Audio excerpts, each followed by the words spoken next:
only have to read one time. I'm not a math.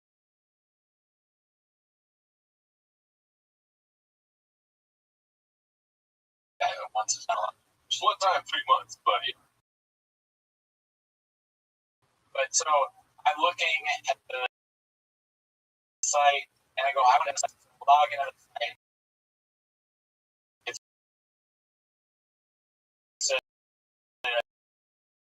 that the money were taken out, but action from property.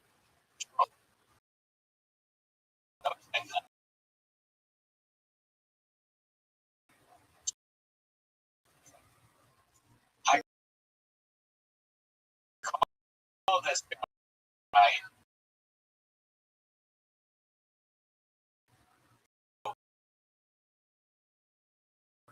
Hey, Shaw. Hey, Shaw. Call Shaw. Hey, what's going on? You sent me this. The money's all this. Oh, yeah. Any of the work. Oh, yes. Yes. The thing is that you haven't sent rent. But I just said I should rent. I texted him all these pictures, and I go, well, I have. I log in the site, and it says, pending process. Like, oh, okay. Stuff not. Conversation is righted, and he doesn't have clear to me that he has no idea. Oh, yeah. Yeah, so something with apartment.com, log in and tell them that you have to prove I just bullshit that doesn't make any sense. And I go, site, I just upped it. I went in there and bigger. He's like, yeah. And I'm like, well, how do I? And he goes, you have to send them a voided check. And I go, voided check? He's like, yeah, voided. And I was like, all right, well, I mean, I don't know.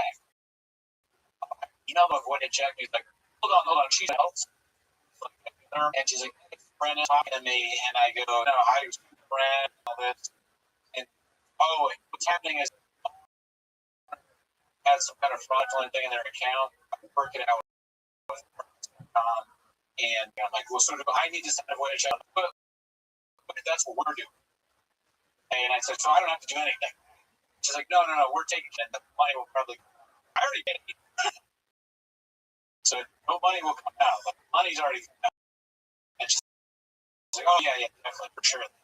So I hang up the phone. I know just this guy texted me saying I didn't pick one. And like, he was the only person ever. He had no idea what he expired.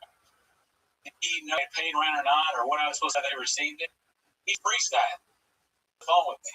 Oh, yeah, put a check. Oh, I put a check. Wait, who did this like this? I was at when the guy called me. Remember we talked about the show? He called me and he kept making loud noises in my apartment. Who was actually? Yeah, it was a spotter. It has common sense. He called the apartment so said that there was ways there, right? They were trying to tell him that, and he heard that. Even though we had also covered that, telling him Amazon packages were being stolen, and yet he still ignored all of that and called me and accused me of making noise at Van Island. You're making any noise on the podcast. This fucking idiot has no property manager. Maybe I have enough time to take over some clown. You didn't pay rent? How do you accuse me of not paying? I was so mad. I was cursing at the top of my lungs. We were at the Century City Mall. People were walking by, probably crazy. Fucking idiot. He was a fucking idiot. Yelling. And my wife said, hey, I'm like, yeah, that guy's a fucking idiot. Stupid fucking wasting my time. She was doing that bit where, like, when you were like, I want to do something. What's going on? What's this? okay? Do you look like that's helping me right now? I mean, Okay. Okay. Sorry. just let me finish and then I'll talk. Yeah. I'm trying to get something done. Help me to explain to you what I'm doing while I'm trying to. Yeah. I'm 100%. Like, I don't need houses. I'm just letting this happen. Oh, okay. Let's see. We're two different, we're just claiming keys in a pot here. You know? Well, I can see. So when you don't want someone to help you kind of protect you. Yeah. That's why I'm screaming. When people start making it like, oh, you're doing that. But this person's fucking up. Talk about that. But what about, sure, I could see, like, somebody, you're just angry. So, No, it's always one. well, I feel like you probably have this too, where it's like, trying to, someone's like, what's wrong? What's wrong? Does that bother you? Yeah, probably, to be honest. Probably, so. Oh, no, not you. But yeah, it bothers me. But it's like, you know, you can always just fall off. Worst thing to say.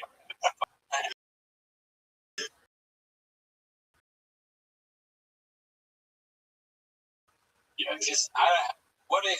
Just, and I promise I'll explain. I do that all the time. If something, be like something going wrong at work, right?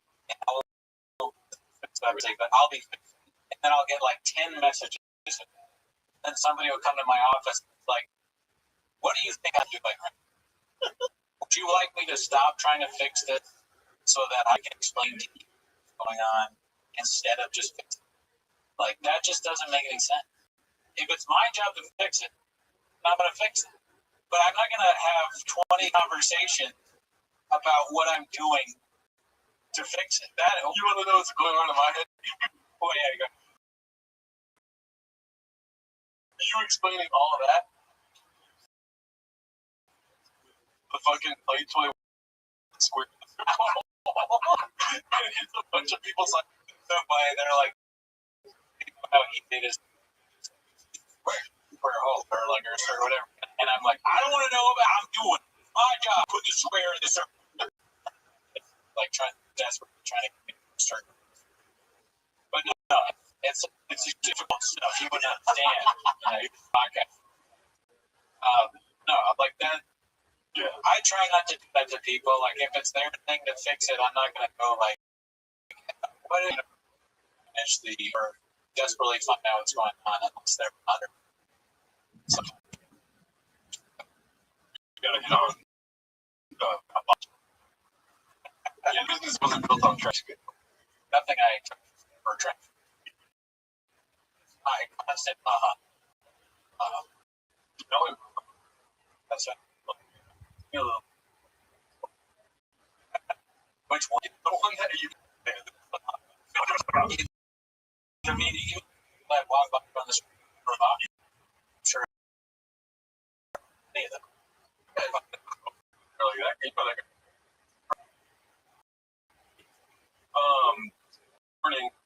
Okay, so here, let's start it off with. I have nobody else. Right? Or could we? Yeah. There's protocol. It's like going inside first. And I hold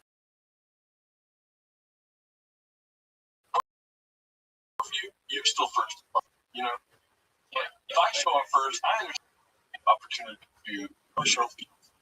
Let me pour them in mine, right? So that was the morning where I showed up first, but I helped over the lady for but it was very busy at least at home. And I still waited for the first. I'm just doubling up the two. And then I go after them, but there's almost, I guess you're being kind to me. You know, at two times. Yeah. And I was like, geez.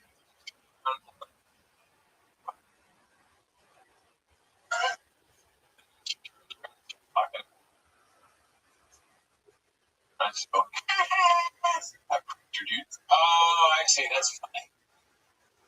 What did she? Did you hear what she said to? I proved the face she made worth. That is their favorite. Something that happens in that all the time. Do you know what the lady reaction? Or not? She's like, wait, are you? She looked. I'm laughing hard. So she thinks that she got pregnant, but really she was on chest.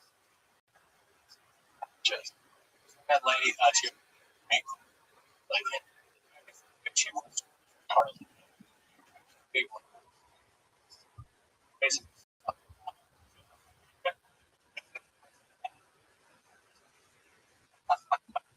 More people.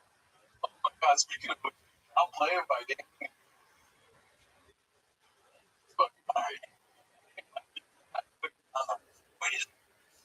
Like talking about, I saw him on Draymond Green's podcast. He's like, love him. 20. Dude that dominated the game.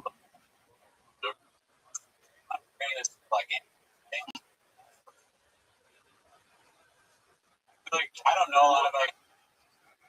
Oh, but didn't you say Draymond Green plus one? No, so he was on podcast. Oh, and he was saying how much he was. Okay. You don't know how Draymond. Okay. Yeah, and I mean, not that sports sucks. They hate it, but he was like, it's my team. You know, they're the worst team. And that means that they're number one thing. Not being that, but They have a chance. I hope they do. That one guy that's in college, I don't know how to say his last name, Jake or whatever. That guy, insane. He's so fucking. Yeah, I might start watching basketball. Interesting. oh, fuck. Once again. You ever seen LeBron James? Yeah, boring. Thanks. Care how big? He's not big enough. That guy aged insanely. My legit. Oh, and I can go back to that. Yeah, but That would be. Aren't they really good? yeah, That would totally. Gotta.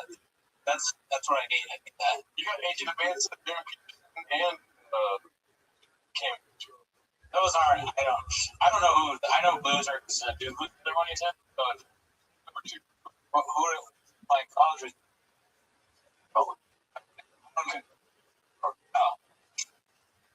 that guy ain't way back. Clowns. I gotta be so cool. Somebody that's good. I'd have him. I'd have Davis, Trey Young, but scoring more than Colin. Koulibaly. Star, right? Star, Koulibaly, McCollum. Right. Like, what the? One thing I did do, I'm wearing the hat from it. I want to see tickets. What was the Land of Hope? Huh? Yeah, it was. Oh, wow. Springsteen. You were the whole time. Like, woo! Look at me, dude. I have my Martha's Vineyard shit on. I've seen that, dude. I'm like,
20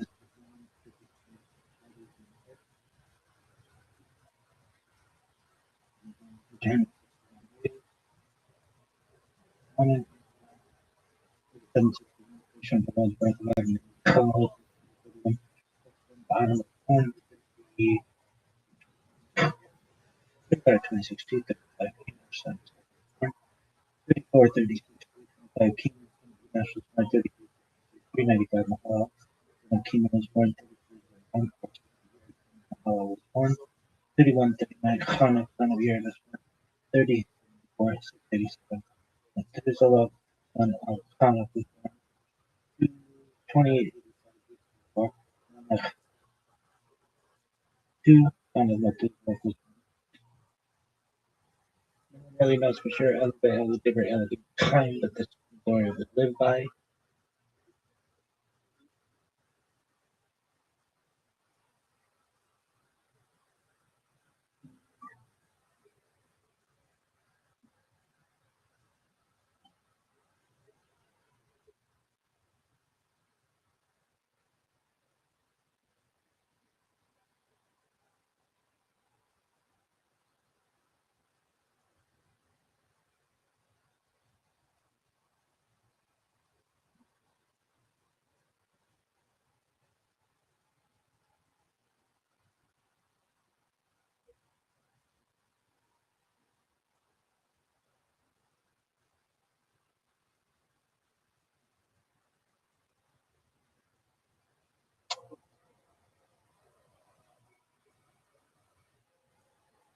So everything goes well. Okay.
Century. Of course, off any means should serve as a springboard for deeper reflection, and hopefully you'll also view element historical and cultural content, and hopefully embolden them into the time which are in the time as they express my to congregations of a larger body esoteric.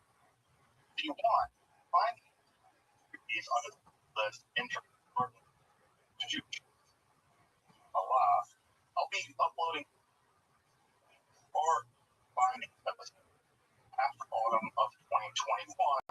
Watch the entire. You can that. If you find this series on I hope you check out my other content on Terra. Be academic, and boss. I perhaps with a and I appreciate now enter the Jewish first and foremost, I just really thank you for taking the time to join me on this journey through Judaism. This is some of the weirdest stuff. I mean, it's sort of like ancient science fiction. And so really when me began to explore some of the that's I think really, really amazing and beautiful and very controversial literature. So that said, so some of the really and like scholars like Ashley Moore, really thank you so much for making scholarly remarks. I really admire a lot having in the room for so smart, listen to me, I guess. I am just humbled by that. Thank you all for along with me on this journey entering garden. As I mentioned in the email, the term garden here is from which is a big word in Jewish that often going down into a garden. In Jewish mysticism, we don't typically go up. A little unusual, right? We typically think of mysticism as going up towards God or whatever that is. But typically in Jewish mysticism, we go down. We descend into things. And so the sort of lobby of the world of mystical is this garden. So it's really amazing. We all get to garden together. Traditional Jewish lore, especially found in the Talmud villages, is considered to be a relatively dangerous journey. In the very famous story, as you may know, in the Babylonian Talmud, 4 people went down into the garden, and only one came out alive, basically, right? So one became a heretic, one became insane, one died. Only one emerged.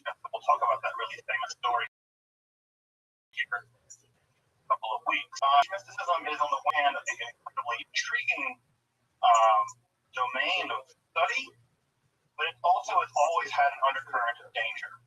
We'll see some of that undercurrent of danger as we get into it as well. So, what kind of class is it going to be? How are we going to approach this material? Well, I wear my methodology on my sleeve. I am a historical materialist. When I approach the material, I try to approach it from a historically minded, material understanding. And what that means, I'm trying to locate historical ideas and persons and other kinds of concepts in the environment in which they emerge. I don't try to do sort of general ideas about what this stuff might mean. You'll do that on your own time because I don't have the capacity to tell you what half this stuff means. I can tell you what got written down, by whom, and why, and maybe something about the world in which it got produced.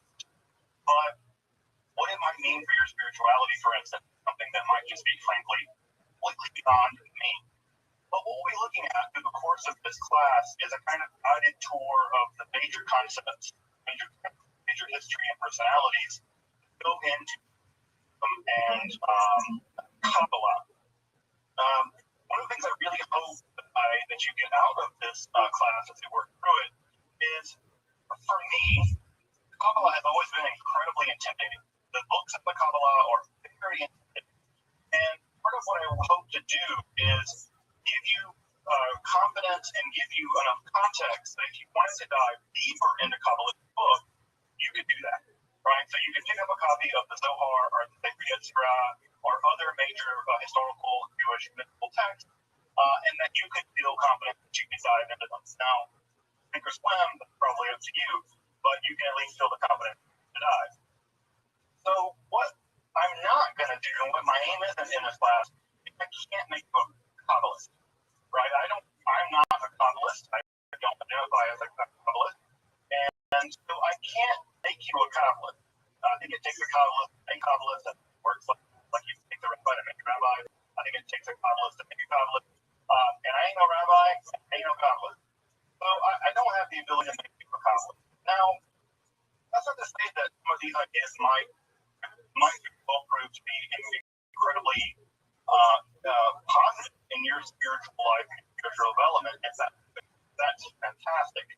But I don't want anyone to have the idea that what I'm going to be teaching is how to do Jewish, because I don't know how to do Jewish, or if I did, I would be doing that in class. Okay? So we're going to be studying it again from a historical academic perspective, as opposed from studying it as trying to be in this. We're not going to be doing much in the way of meditating on Hebrew letters, measure the body of God. Wasn't in Jewish about it, yeah. They measure the body of God.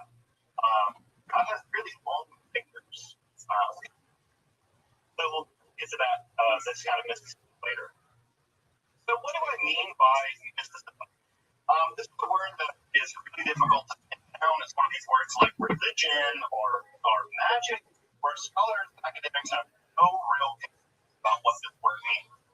So I'm just going to throw out a really stipulative definition of what I'm going to mean by mystical in this class. You're certainly going to hear class, but I come from a philosophical background, and so coming from a philosophical background, I think about mysticism largely through that lens. And what I mean by mystical is a non-rational mode in which one experiences or learns about fundamental reality, right? So, and in addition to that, right, it's also the traditions that accrue, right, because of the kind of experience. Now, and by the way, the word tradition, right, I'm kind of punning on it in Hebrew, right? The word Kabbalah actually means received, and it has a sense of tradition, right? So I'm kind of punning a little bit on what the word misses. When I say non-rational, what I want you to hear is not irrational, right? It's not like mystics just say whatever they want. They can't do that. They're inside of traditions, inside of cultural context, inside of religious settings. And so what they say, as daring as it might be, is always situated and only makes sense within a specific context. So it's not just irrational. It's not just saying random crazy things, right? It's not thought as being somehow crazy like that, and that's not the case. In fact, many mystics in many traditions are incredibly systematic in how they go about doing it. Think of Hildegard as being a German Christian mystic. But when I say non-rational, what I do mean here is they're not going to be giving us arguments. A mystic is not going to tell A, then B, then C, before you should deduce D. And they're not going to be saying something like, I did an experiment, and from my experiment, my induction is a 75% that blah, blah, blah. They're not doing any of that. They're having visions, they're having experiences, and they're reporting back on the content of those experiences or the way that those experiences transformed them personally. So when I say non-rational, I want you to hear neither irrational nor rational, non-rational, something in between. Something in between. I should also say a little bit out of the gate about the distinction here to be made between Jewish mysticism more generally and Kabbalah more specifically. We now, in the sort of sloppy vernacular that we use the term Kabbalah to describe all of Jewish mysticism. It's a bit of a mistake. The Kabbalah, right, is a very specific kind of Jewish mysticism that began to emerge in the 13th century. Now, I consider the Common Era, mostly in southern France and Spain. So we're going to get to the Kabbalah, and obviously we're going to spend a lot of time on Kabbalah, but we got to get there. And the Kabbalah wasn't cut out of whole cloth. It didn't just emerge out of nothing.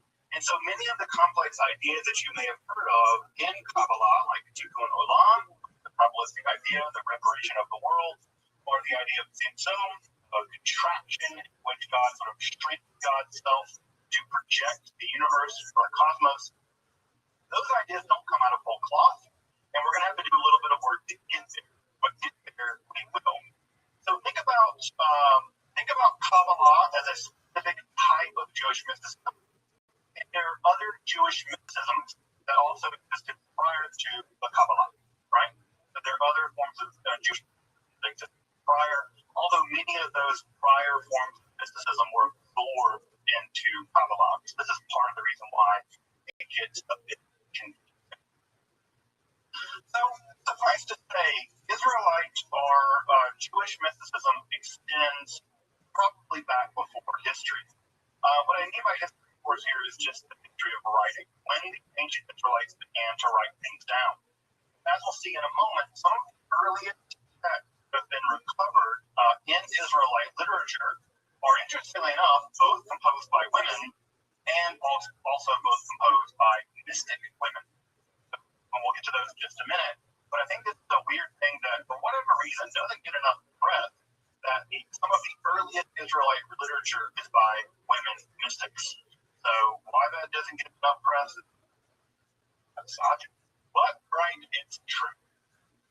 If you're curious what you're seeing on the screen here on the left-hand side, of an amulet recovered from in Jerusalem called a Teth Enom. And what you're looking at is the earliest recovered archaeological section of the Hebrew Bible.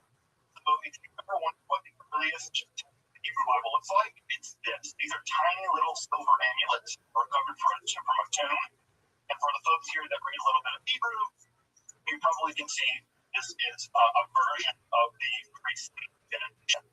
So the earliest fraction list of the Torah is actually an amulet, a magical device put into a tomb likely to protect the dead, perhaps from malevolent supernatural forces.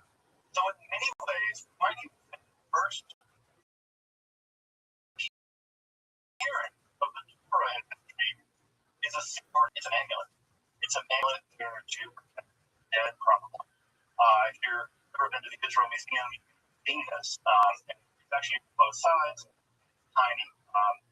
The little amulet's probably about that big, and the Hebrew letters old letters. The case in which we can talk about an Israelite form of mysticism has to do with two different concepts. One concept is theophany, which means God appearing. We'll talk about it more in just a moment. And the other, of course, I'm sure many folks know, is prophecy, which is a case in which God, the Israelite God, Yahweh, is said to speak to people, and those people that Yahweh speaks to, in turn, speak on the behalf of Yahweh. And in fact, that's where the word prophecy comes from. The word prophet just means to speak, or in ancient Greek. So core to ancient Israelite religion, was the idea that their God, their tribal God, Yahweh, spoke to people, communicated to people. Now, typically, when God speaks to people, that is non-rational, right? It's not like your logical argument that God speaks. Prophets are often taken seriously, and sometimes it's very clear from ancient Israelite society and the larger ancient Greek society that prophecy was a widely attended and important soul vocation. So Yahweh talked to people, and those people said what Yahweh told them. And this is really important in two distinct ways. One way that's really important is that Yahweh does something very interesting with the ancient Israelites. Don't really see it in any other ancient Near East cultures. And that is, Yahweh establishes a vassal contract with the Israelite nation. A vassal contract is just what it sounds like. The vassal contract is where a lesser power agrees to be ruled over by a stronger power, basically for protection. This is, if you want to think about this in terms of like out in the mafia, it's like paying protection money, right? The local mob boss comes down and says, you get hurt out here. You want to pay us a little money, we'll protect you. Well, Yahweh comes along and says, it's dangerous out there, Israelites. And you should worship me alone, I'll protect you, right? And so, in ways, the Torah is actually structured a lot like a vassal contract. In fact, if you read ancient Near East vassal contracts written in language, it's very clear that the writer of the Torah, in certain sections of the Torah, are manipulating that contract language. They're diplomats. Diplomats have to be literate. And one of the things diplomats would have known is there was almost always a vassal for the Egyptians or the Babylonians or Syrians. Vassal contracts would have been part of their life, and making a contract with God would make a lot of sense. This is also revolutionary because you're making a contract with a God and not another God, which means that you're being fundamentally just other being and not the king of Babylon or whatever. Now, this doesn't go well for the ancient Israelites. It does what we call the Deuteronomic theology. And this is just a complicated way of saying, if you have a contract, contracts are always involved you getting things out of the deal. Well, the Israelites vow that they would serve only one God, Yahweh, and Yahweh vows that if they do that, they will get the land, right? They will have the land, and a land flowing with milk and honey and all the best, right? And the idea is they keep their side of the deal, the Israelites, then Yahweh will keep the deal and protect it. Now, if you know anything about Jewish history, that would look rocky, let's call it rocky. This doesn't have lots of broke down in that book. Further, right, in addition to this whole vassal contract business between Yahweh and the Israelites, it also seems like there was a tradition within the Israelite community where Yahweh spoke to individual people. Those people typically called Nabi, right, prophets, Nabim. These prophets would receive the message from Yahweh and then go communicate it to the broader Israelite community. It was almost always a prophet. You never invite a prophet to a party. It will ruin any party you invite them to. Mostly spend all their time condemning everything you have your whole life. Prophets are the joy people of the whole time. So, prophets, as we know from ancient Israelite and other ancient Near East literature, are widely. Prophet was a job, right? You could be an independent freelance prophet, you could be an institutional prophet. We'll talk more about prophecy in a minute. What you're seeing on the screen here, the right-hand side, is actually a divinatory device. I don't know if you can recognize that. And what you you see here is the liver is divided into sections, and it's a uniform script on that liver from the old Babylonian period. Then what if you want to figure out the will of a god, an animal, so you would take out their liver, obviously. And Babylonian liver inspection guide. For deformities or markings on the liver, livers are typically very typically very, but they sometimes have all kinds of markings and things on them. And what happens is you locate markings, and you can see here the N, medium, and it would tell you what markings mean that by whatever. And so there have been, by the way, covered ancient divination wide. You also notice here that divination and prophecy when it comes to talking about the ancient world, because that for the prophet, contrary to what idea might come to your mind about what a prophet is, very few prophets predict the future. That was a different. Those are diviners. Diviners predicted it. Prophets communicated via the God. The God would tell the prophet stuff, and then they would tell other people. That's a different job. Now, sometimes prophets did predict the future. In fact, in the Hebrew, only a couple of occasions prophets had predicted the future, and always wrong. One time Ezekiel attempts to predict the future, and he's wrong, and he asks like, well, I meant that metaphorical or something. And so very few prophets attempt to predict the future in the ancient world. Different job. We now think of prophets predicting the future, but that's modern, much more than an ancient Israelite or ancient Near Eastern idea. So let's talk about theophany first, right? So theophany just means God appearing. It just means that God appears to people, right? This was an idea in ancient Greek religion, but also in ancient Israelite religion. God is appearing to you currently on the screen. I don't know how many people have ever seen an image on the left. Very likely an early depiction of the Israelite God. We think that is Yahweh for a couple of reasons. One, it says Yahu there in Hebrew, which was an abbreviation of Yahweh's name. And this coin was minted as part of the satrap of Yehuda during the Persian period. And also we have a winged throne chariot that this is being a thing in, and that I'm very tightly associated with Yahweh and Ezekiel looking at the vision of Yahweh. That's probably the Israelite God. I'm fairly confident that's how ancient Judahites conceived of how God looked. I don't know, how many people have seen this image before? Show of hands or like that. Some folks have seen it. I think it's interesting that most folks, when they see an image like this, they don't think of Yahweh is not allowed to be depicted.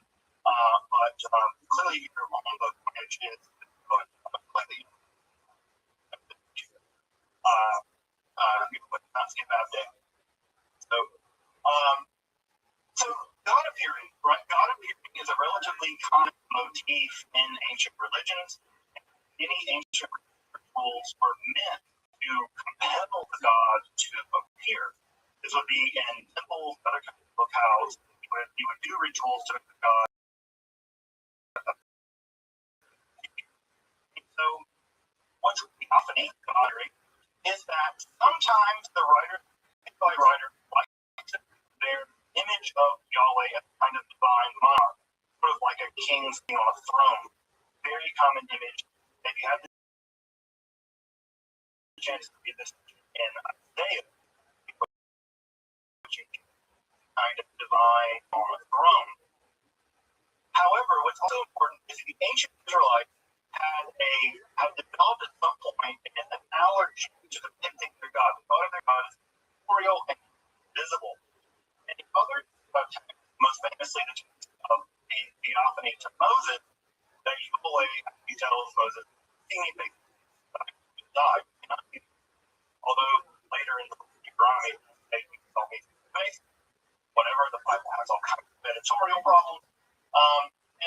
We do see just where God appears to the Israelites, always occluded somehow. One of the main depictions in the book of Exodus is God is hidden in the Arafel, which means something like the gloom, darkness, and there's all kinds of light and lightning all around where the God is, but the God himself is actually hidden somehow in the darkness. So God appears, but God is also hidden at times. You're always trying to navigate. Our God appeared to us on Mount Sinai and gave us a law. And this is our contract. We have a contract with God. That's what we chosen people. And on the other hand, they're like, yeah, our God's invisible. You can't see our God. Our God doesn't have body. Doesn't live in a place. God's a God of everything. God also appears quasi as well. The main accounts we have of theophanies in the Hebrew Bible are the main three, right, or four actually. We have the theophany of Abraham, or Abram at that time, right? His name hadn't changed yet. Where Abram and said, hey, you need to follow me and do what I said, right? Move out of the Ur of Canaan. Move to Canaan and set up shop there. We don't learn a lot about God in that instance. The other three theophanies that are important are the Moses theophany. That is the one in which God appears to Moses, both in the burning bush. But notice again, God is there and not there at the same time. The voice comes out of the bush. It's not like there's a person Moses sees. Again, there's a relationship to God that we want to keep separate, unlike perhaps other nearby religions. Although I will say that the two most theophanies we have in Israelite literature were the ones to the prophet Isaiah and the one to the prophet Ezekiel. And I don't know if you had the chance to read the theophany to Isaiah and Ezekiel. Very strange, especially the Ezekiel one. It's notoriously weird. But the one thing we do know about those theophanies is that in both cases, they are terrifying. You do not want Yahweh showing up for you, right? This being is not your friend. This being is not your buddy, not your drinking partner. This being is a terrifying being. And when they do show up, the people that seem to see this being, they're quaking in their boots. Quaking in it says they are quaking, like literally shaking in terror. And one of the things we see in Israelite literature, beginning in the Bible, ending in other literature, is that the experience of the divine is terrifying. We the word awesome, right? But notice how we say all full of awe, the word gets negative. All full is bad, but all some is good. Some awe is okay. A lot of awe is bad. It's all. But when God appears to you, when Yahweh appears to the Israelite prophet, it is a terrifying experience. We even have records of their bodies physically shaking, sweating, the ability to speak, things like that. What we think is that the instances of Ezekiel and Isaiah may have been part of what we might call an Israelite shamanism. Now, I don't like to use the word shamanism in a willy-nilly way. I think that shamanism, as you may know, was a religious practitioner primarily found in Siberia. This idea that shamanism has been taken out of this context and applied more generally. I'm a bit skeptical of that process. I don't like using terms like that in a kind of a rough and ready way. But what we see is that the ecstatic expert, or the shaman, is able to withstand a visitation from Yahweh, and from that visitation, they're able to extract kinds of information about what needs to be done. And so, in much in the same way that traditional shamans travel world and virtue, it seems like something is happening with some forms of like prophecy, where the shamans are being visited by Yahweh. Yahweh is telling them how to fix the country.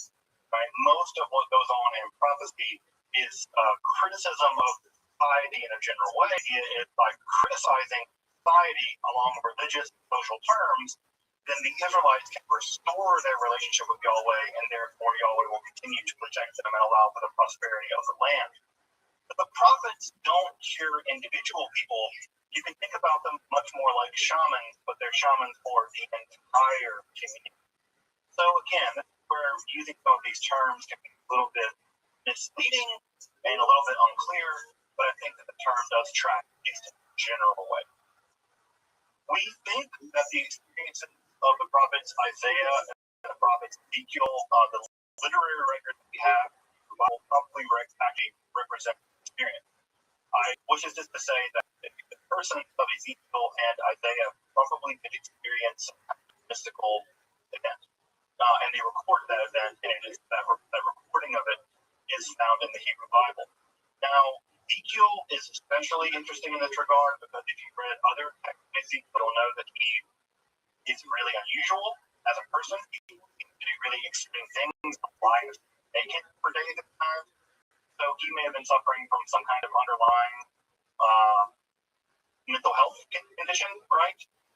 We know, I mean, again, it's not for me to pathologize Ezekiel or I have the ability neither, but from the record, it seems like Ezekiel may have had some other kinds of mental health concerns, we would say now, which is also interesting because it shows that what is insanity in one culture is prophecy in another, right? That a shaman functioning in one culture, right, is normal, but you take them out of that capitalism where they can't work, and now they're insane, they're crazy.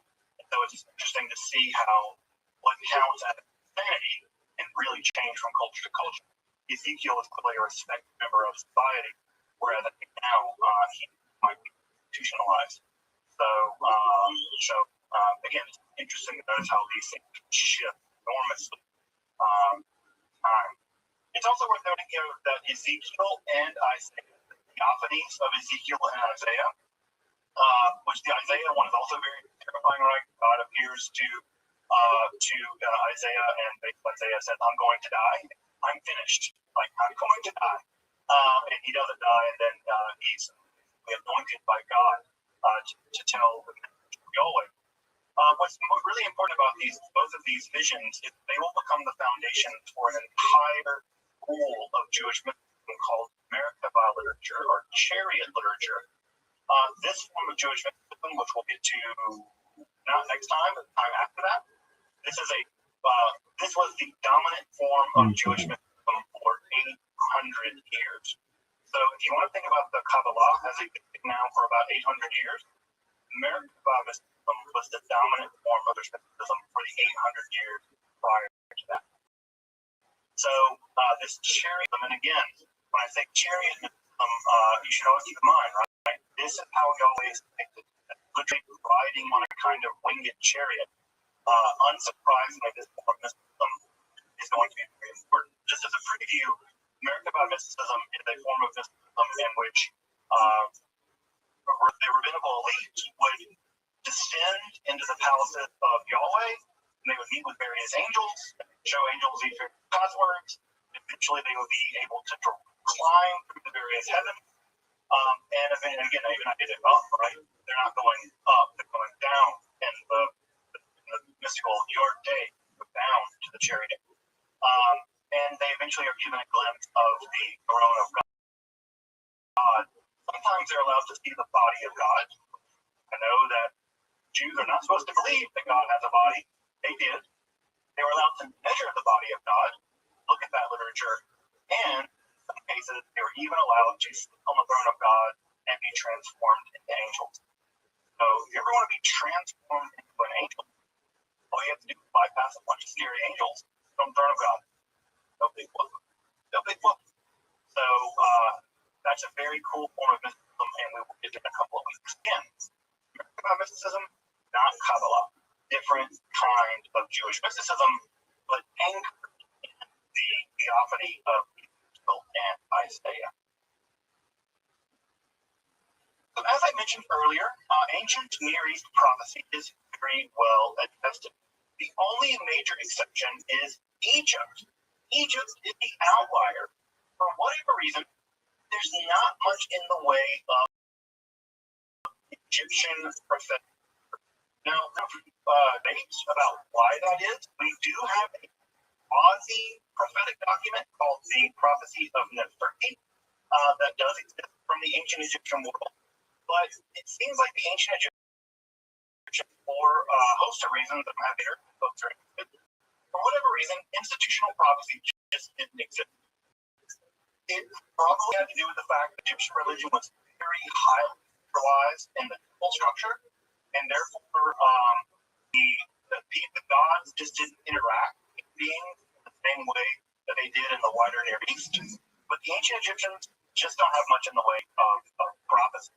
We have a lot of ancient Egyptian religious literature, just not prophetic literature. I will say that outside of ancient Israel, the best adaptation of prophecy in the ancient Near East world more generally is from the Neo-Assyrian period.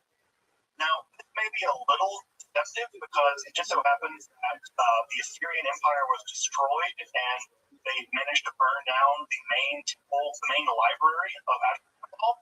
And when they burned that library down, the entire library was preserved. We have basically an entire ancient Neo-Assyrian library. It's like the Library of Ancient Alexandria, but over in Iraq.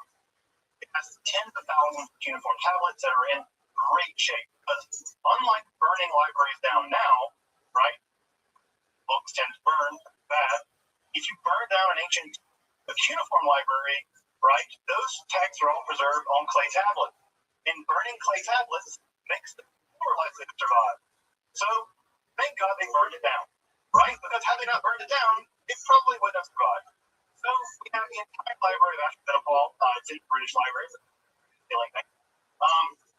And so what we have is an enormous amount of literature from this time period, including prophetic literature.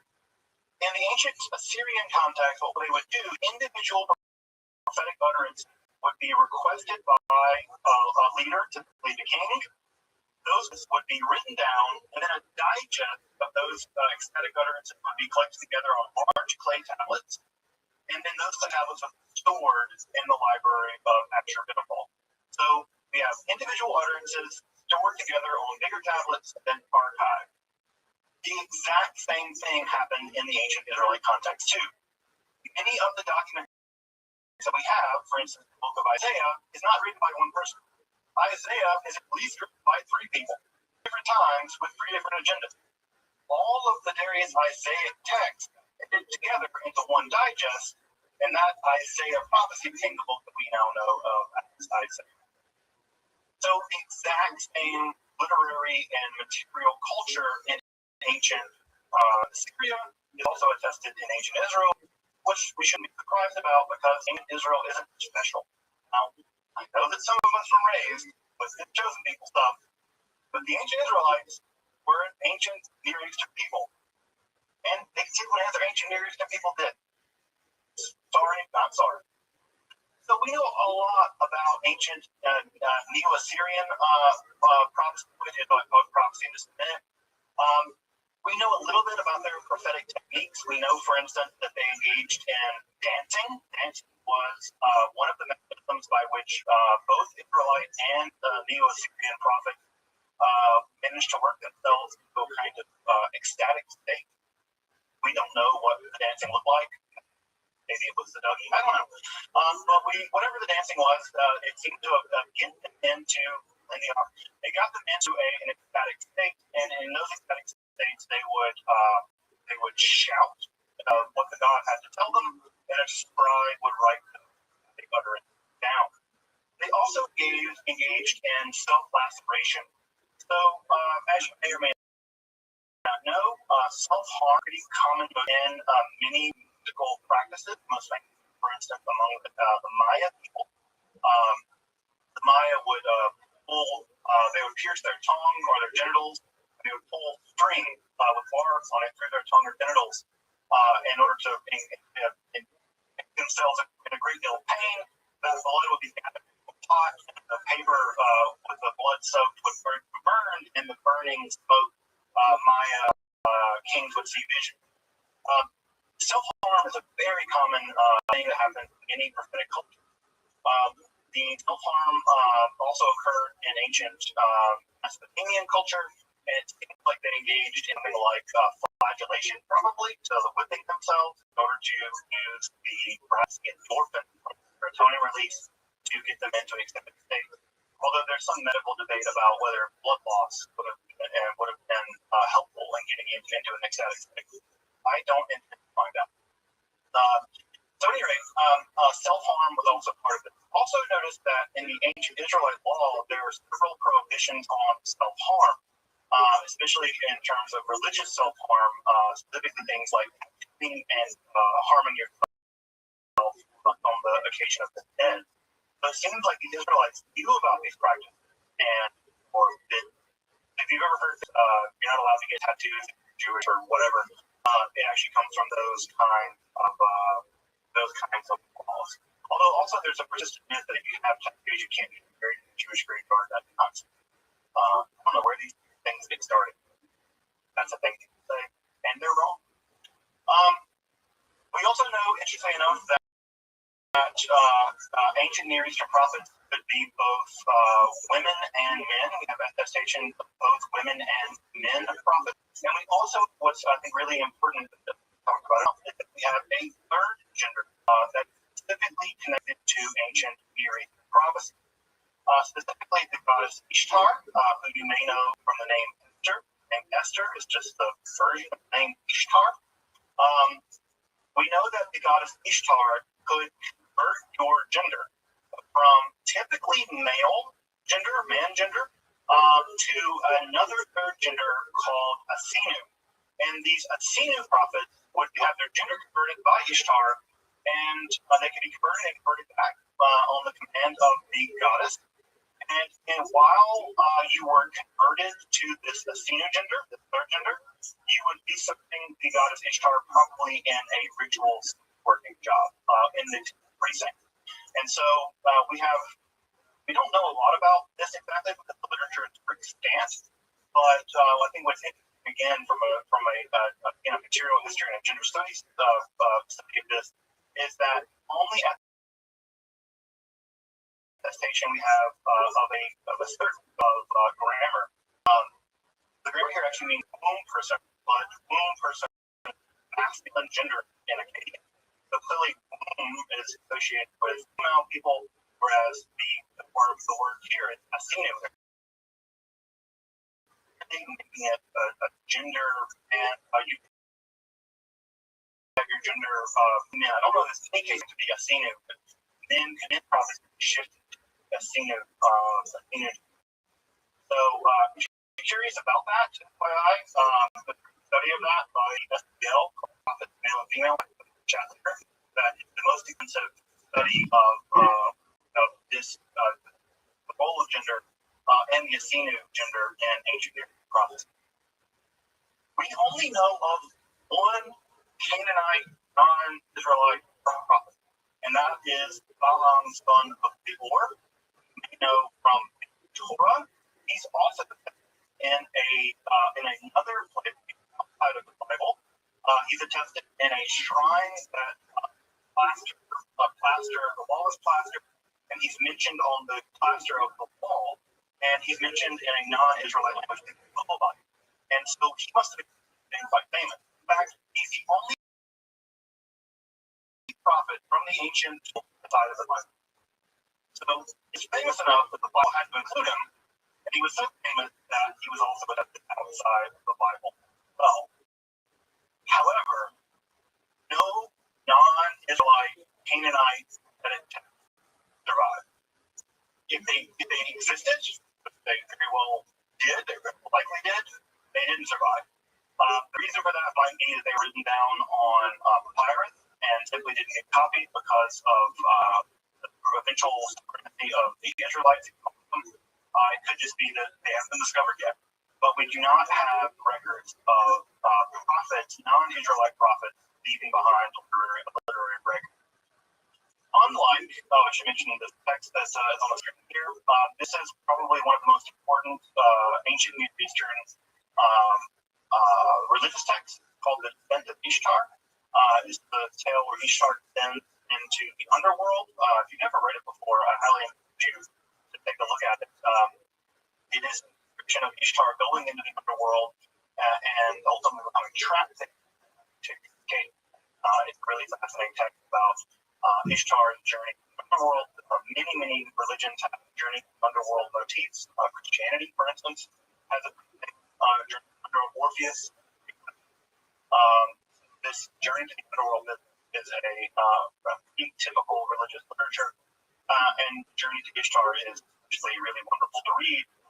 If you want to read again, prophetic literature and religious literature from the ancient world, which women are central focus, unlike in Israelite mythology. All dudes all the time. First, what we have in Israelite prophecy is a very complicated system. Very complicated. Prophecy was a core component of ancient Israelite society. We know of hundreds of prophets from the ancient Israelite world. And when you put that into a sort of material cultural analysis, what that means is that Yahweh was perceived as basically being in constant contact. That's to say, you could kind of go down the street and there'd be a prophet in your village, very likely, and you need to get in contact with Yahweh, probably get in contact with Yahweh, like, right, Yahweh at Yahweh.com, gov. And so prophecy was widely attested. So the first thing that we know is that prophets occurred in both genders, both women and men prophets. And in fact, oldest literature attested in the Hebrew Bible, both prophetic pieces of literature from women, specifically attributed to Deborah and Miriam. As you may know, the Song of the Sea and the Song of Deborah, found in the book of Judges, are probably the oldest pieces of the Hebrew Bible. They are so old that there's no definite article yet in Hebrew, right? They are very old, probably dating back to the Bronze Age. And what we think is that at this period, both of these prophetic pieces of literature, the Song of the Sea and the Song of Deborah, are what we call warband prophecy. Warband prophecy was a very common form of prophecy all throughout the world, in which a prophet had contact with their God, and they would give advice about military matters. And usually what happened is you would consult the prophet about military matters, and then after you won, the prophet would sing your praises as having won on behalf of the God. And that's the Song of Deborah and the Song of Miriam. Song of Deborah probably is a very early Bronze Age or very Iron Age account of a tribal conflict in which one group of people killed the other, right? This is also the story of Yael driving a tent spike with dude's head, which is metal. And so, tent spikes through skulls, that's the thing.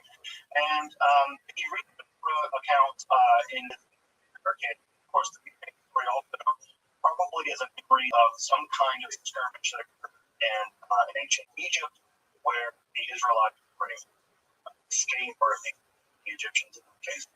So I think what's interesting about this is that the earliest pieces of literature we have from the ancient Israelites to survive are mystical literature. They're accounts of the God speaking, and they're accounts of the God speaking in both cases.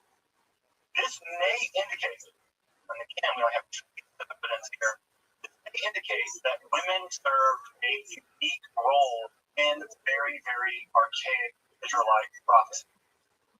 It may have been the case that because they were accepted from battle, that they were allowed to talk to God about the battle, or it may be the case that they had, for whatever reason, thought of it some extra kind of connection to Yahweh.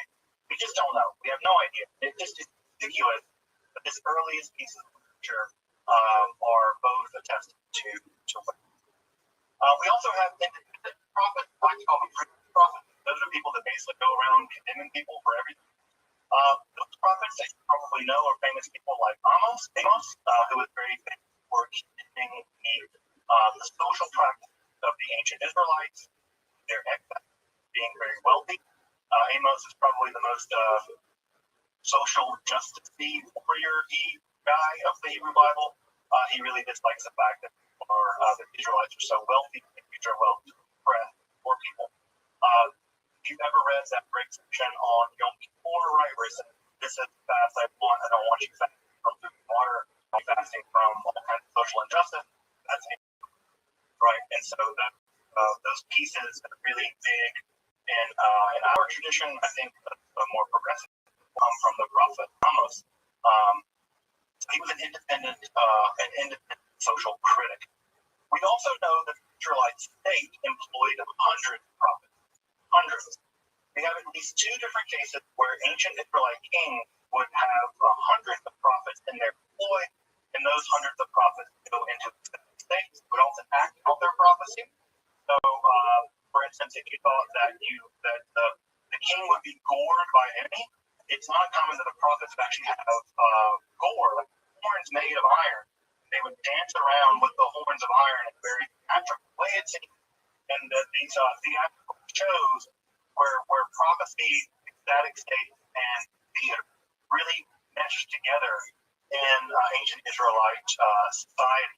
So we do know that the Israelite state, like the ancient Near Assyrian state, employed a huge number of prophets. It also seems like, by the way, FYI, that unlike other ancient Near Eastern peoples, the Israelites did not rely on astrology.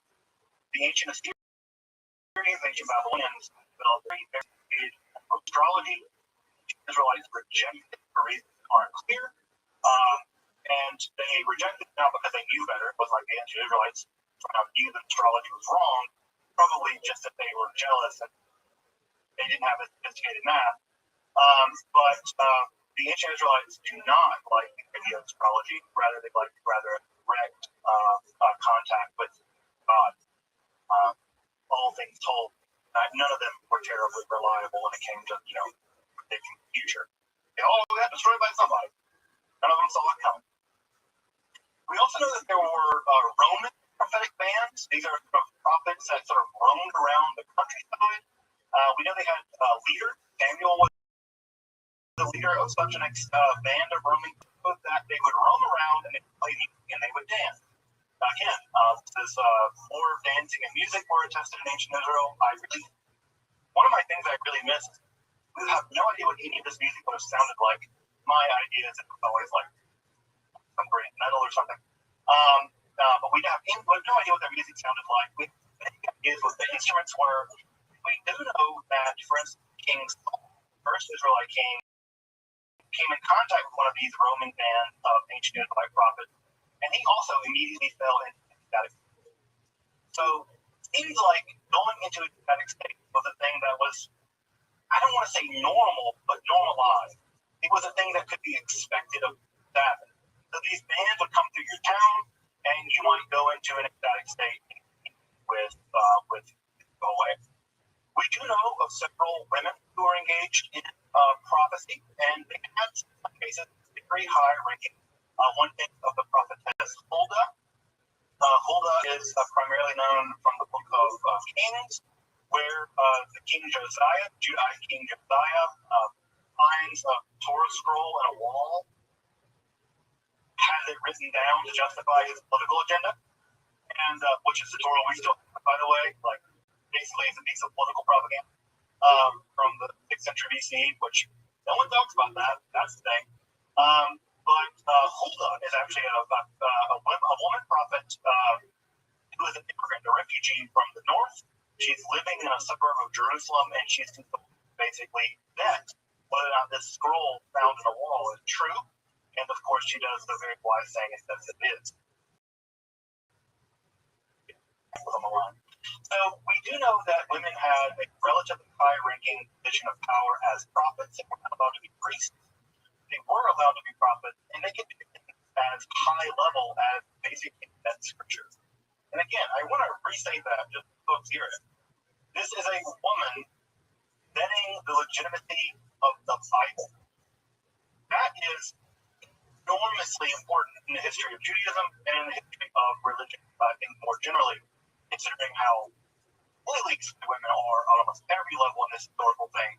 The ancient Israelites vetted Torah almost as we know it, like the book of Deuteronomy, by a woman, the woman Huldah.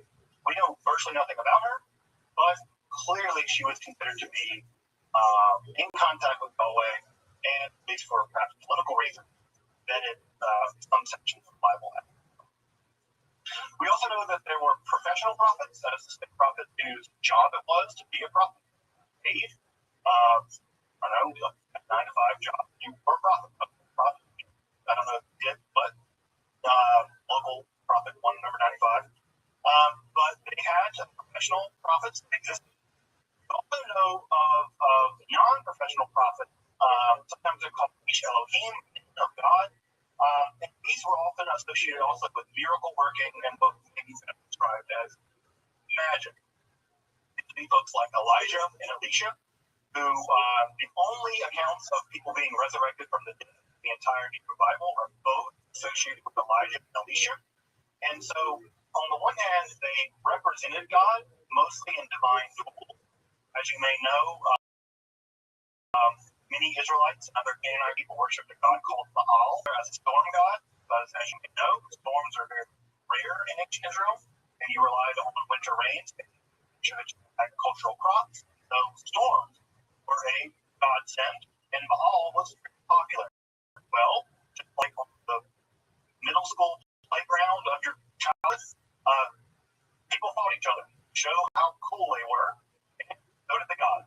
And so what we know most famously about Elijah challenged the prophet Baal to duel and subsequently murdered, like I think something like duel. If that rings of Al Qaeda or Daesh to you, yes, brutal world. And whether the story happened or not, we don't know. But the fact that the Israelite writer didn't relish in it, these meant that they wanted to have, whether they have or not. So, duel, oh my God, your God situation where they would engage in prophetic duels, which you never in that story in for 3 days. Elijah was weird, and he's got fringes of society. He's actually Israelite. Constantly called a Tishbite, right?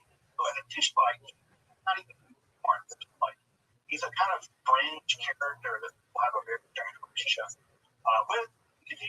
Relationship. Particularly now we invite him into our homes randomly.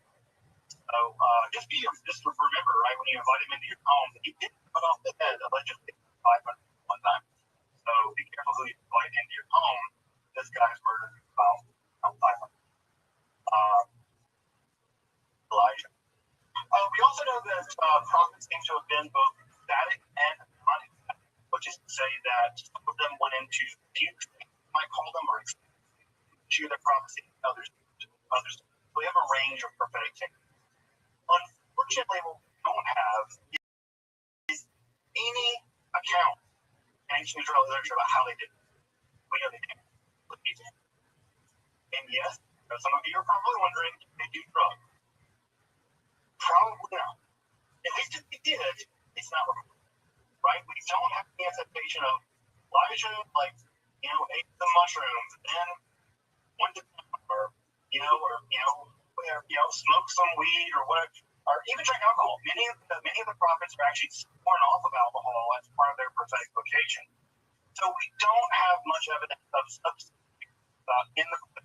However, archaeology is a hell of a drug, and what we recently found at a site called Tel Arad, one of the few Yahweh shrines in the ancient world, we found on top of one of these where you burned incense, cannabinoids. And so we know that room, right, would have been relatively small if they were burning incense with cannabinoids in it. They were hotboxing. Maybe. We don't know, right? But we found it. We found evidence of cannabinoids at a Yahweh shrine, right? One of the only ones that survived. There are only two that survived. There's one in Colorado, Eldon, the Jerusalem one, been destroyed. And so the Shiloh one has never been found. But maybe they were getting contact hives out of Yahweh. I don't know. I would encourage you to do your experimentation on your own time. So I do not know. But this, by the way, that find about the Tel Arad cannabinoid thing was just so people who think that they've come to everything over there, they found all kind of weird stuff. So actually, they thought they found it. They just didn't think they tested it. That shrine been sitting in the Israel Museum for like 30 years. Didn't test it for some reason. And so some guys picked it and was like, that's the thing. The image on the left-hand side here is from the Dead Sea Scrolls. This is from the Habakkuk picture. The picture is in the commentary. This is the first commentary we know of in Judaism. If you know anything about the history of Judaism, commentaries are our jam. They're our commentary writing people. We love the right. We write things called hyper commentaries, folks. Hyper commentary is a commentary on a commentary on a commentary. That is, commentaries are our jam, and this is the first one. Commentary on the prophet Habakkuk. This is from the Dead Sea Scrolls, and this is the first time where a prophet, the prophet Habakkuk, is actually being read as a esoteric. Commentator believes that inside of the prophecy of Habakkuk are secret things that are going to happen in the future. And so, if you've ever heard curious people say that they found secret things in the Bible that describe in the future, this is the first guy or person measure found in the Dead Sea Scrolls. You can find that in any collection of the Dead Sea Scrolls. But again, what's important to note here, right? Even the idea that you can mine a prophetic to divine the future, an idea that it's culturally very common.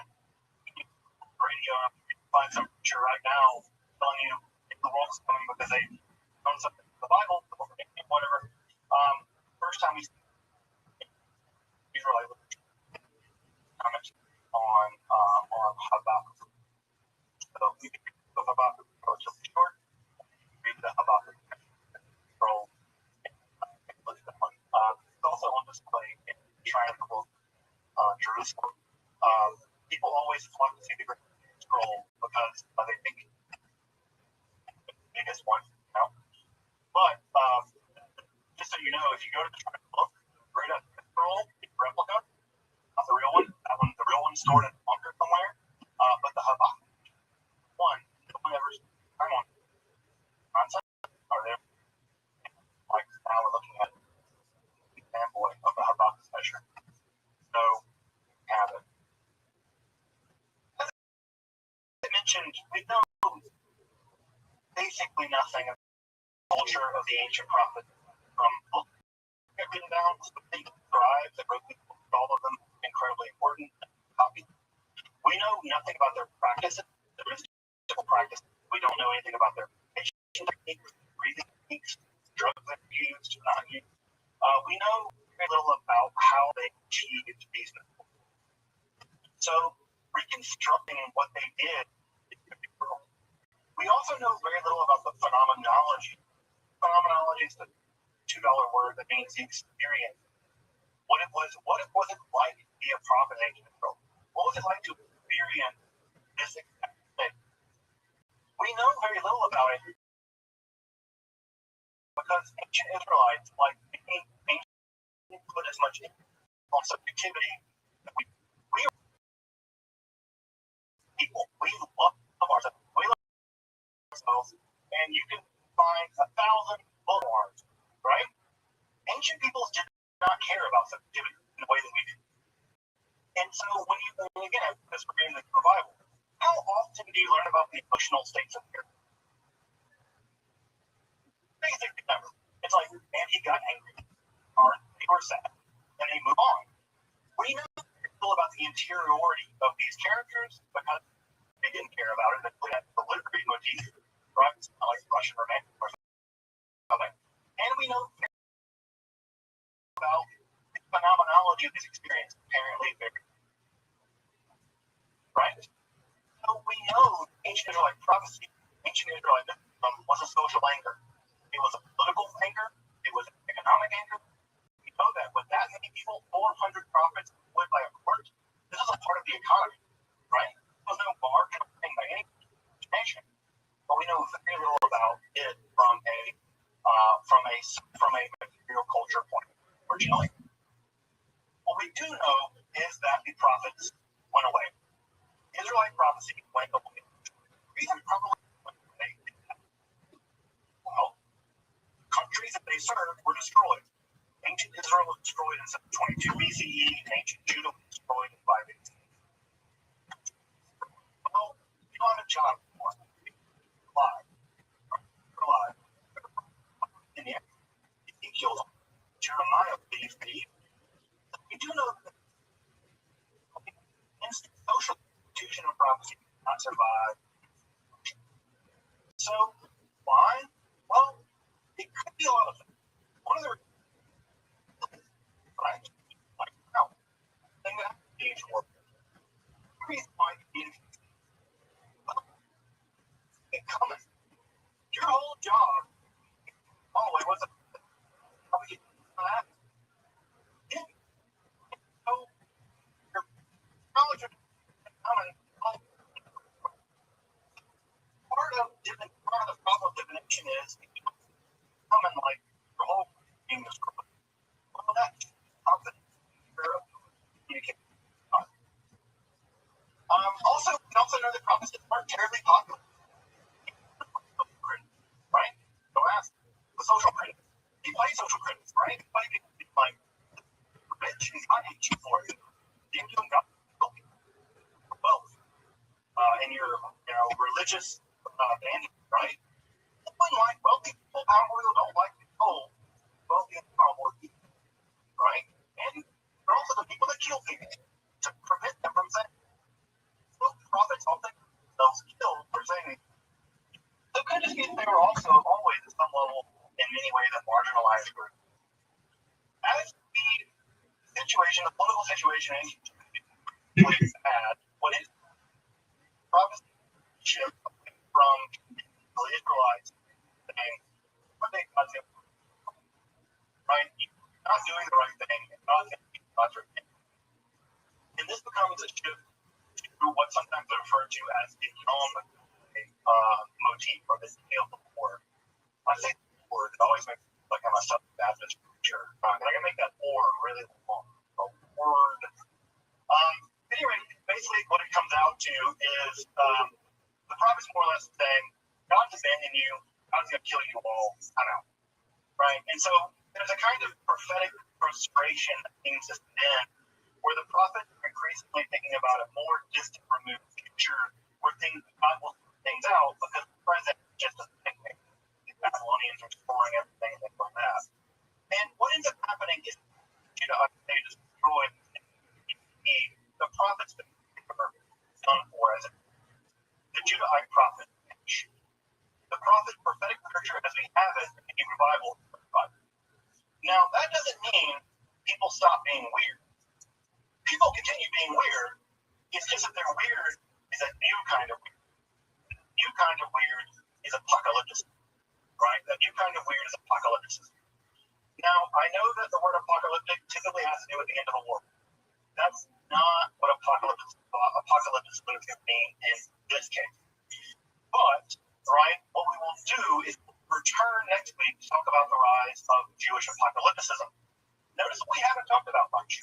Angels, demons, the end of the world, battle between good and evil, right? The Messiah. We haven't talked about any of that yet. And the reason for that is the prophets didn't know about any of that stuff. Ancient Israelites didn't really concern themselves with those kinds of things. It's the apocalypse that do. And so when we get back next week, we'll talk about the rise of people who have visions, angels, demons, people who have visions of the afterlife. The Israelites really didn't believe in an afterlife. They believed in a place called Sheol, sort of a cave-like grave that you went and stayed in forever. And some demons living in there and like that. So what we're going to see is massive innovation in Jewish religion, the aftermath and the prophecy, where rather than the prophet, rather than the voice of the prophet, what's going to happen is going to be a shift from an oral culture, God speaking to the prophet, and the prophet speaking for God. Rather than speaking, God is going to show things. Right? We're going to switch from a visual culture to a oral culture to a visual culture. And in fact, the word apocalypse means to reveal. If you've ever read much of apocalyptic literature, is show us. If he means now.